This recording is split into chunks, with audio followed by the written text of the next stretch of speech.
द्वितीय स्कंद 9वां अध्याय।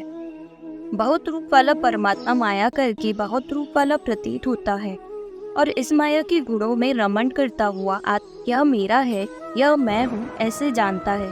जब अज्ञान देहादिक मोह त्याग अपनी महिमा में उस काल माया से परे अपने सर्वाक्षी स्वरूप परमात्मा में रमण करता है, तब अहंकार और ममता दोनों का त्याग करके केवल पूर्ण रूप से स्थित रहती है। यही मोक्ष है।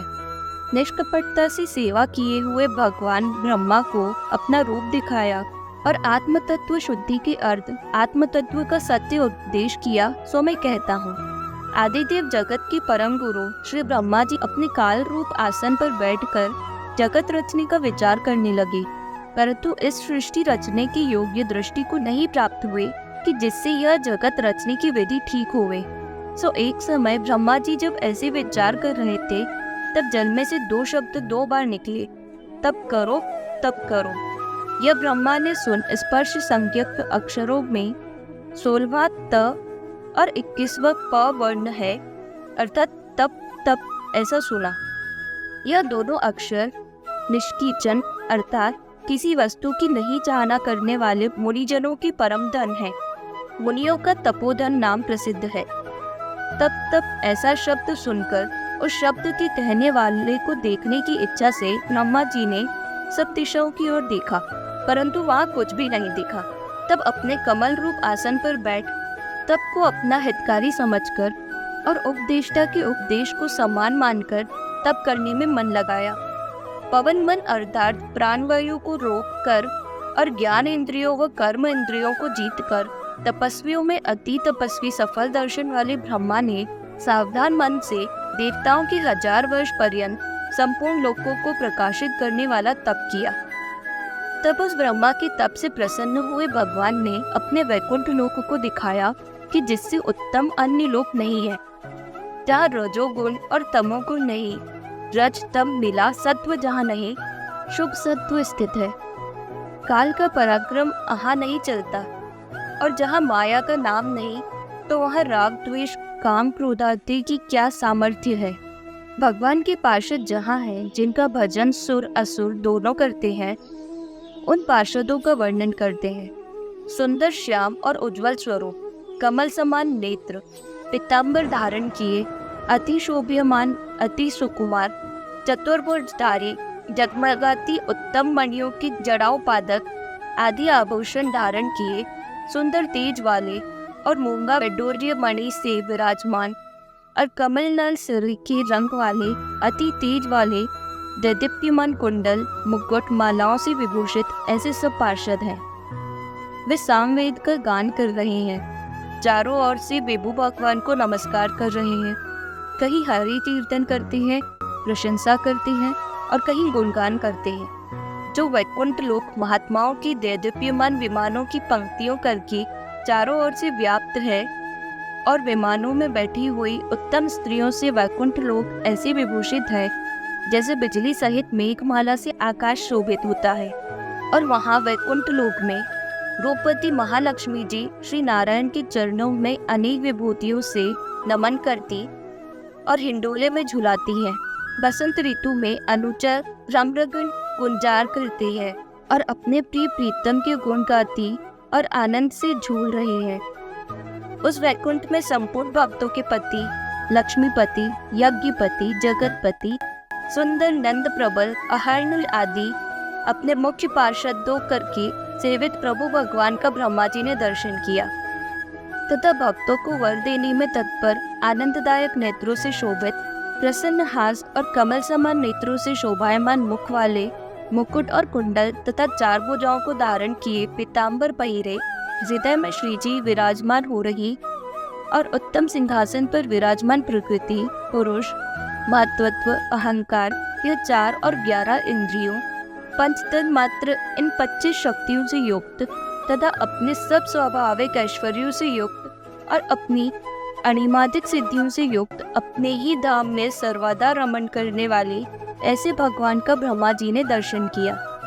उन भगवान के दर्शन से आनंद में मग्न ब्रह्मा जी ने भगवान के चरण कमलों को प्रणाम किया, जिनका दर्शन परमहंस मार्ग से प्राप्त होता है। सृष्टि रचने में हरि की आज्ञा के पालन करने वाले स्थिर चित्त प्रसन्न मुख ब्रह्मा को अपने सम्मुख उपस्थित देखकर उस समय मंद मुस्कान भरी प्रिय वाणी से प्रसन्न मन वाले भगवान हाथ से ब्रह्मा का हाथ पकड़कर बोले, हे देवकर, तुमने विश्व को रचने की इच्छा से हमको बहुत प्रसन्न किया और दिव्य सहस्त्र वर्ष पर्यंत तप किया। मूर्ख योगियों से मैं बहुत प्रसन्न नहीं होता हूँ। हे ब्रह्म, तुम्हारा कल्याण है। जो इच्छा हो सो वर मांगो। पुरुष को हमारे दर्शन की अवधि तक अर्थ साधन का परिश्रम है। दर्शन हो जाने पर फिर परिश्रम नहीं होता। तुमको हमारा दर्शन हो गया, अब कुछ परिश्रम नहीं है। और यह हमारे मन की इच्छा का प्रभाव है कि हमारे लोक का तुमको दर्शन हुआ। जब अपने मन में यह नहीं विचारना कि तप के बल से दर्शन हुआ। तुमको दर्शन होना हमारी ही कृपा का प्रभाव है। हमारी कही हुई तप इस वाणी को सुनकर एकांत में तुमने परम तप किया है। तप का उपदेश ही मैंने किया था, क्योंकि तप मेरा हृदय है, तप साक्षात मेरा देह है, तप मेरी आत्मा शक्ति है। तप से मैं इस विश्व को रचता हूँ और फिर तप से ही पालन करता हूँ। तप से विश्व का संहार करता हूँ और परम तप ही मेरा पराक्रम है। यह सुन ब्रह्मा जी बोले, है भगवान, आप सब में स्थित हो, दृढ़ ज्ञान से सबके कर्तव्य को जानते हो। तथापि हे नाथ, मैं आपसे एक वस्तु यह मांगता हूँ, सो आप मुझको दीजिए। जैसे आपके निर्गुण सूक्ष्म स्थूल रूप को जानूं, सो कहिए। जिस प्रकार अपनी माया के संयोग से अपनी शक्तियों से बड़े हुए इस विश्व का संहार, रचना, पालन अपनी ही आत्मा से ब्रह्मादि रूप धारण करके क्रीड़ा करते हो, तैसे ही आप इस सृष्टि की रचने को बुद्धि हमारे हृदय में धारण कीजिए।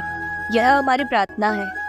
हे भगवान, आपसे शिक्षित होकर आपके अनुग्रह से प्रजा को रचते हुए अहंकार आदि बंधन में न आऊं।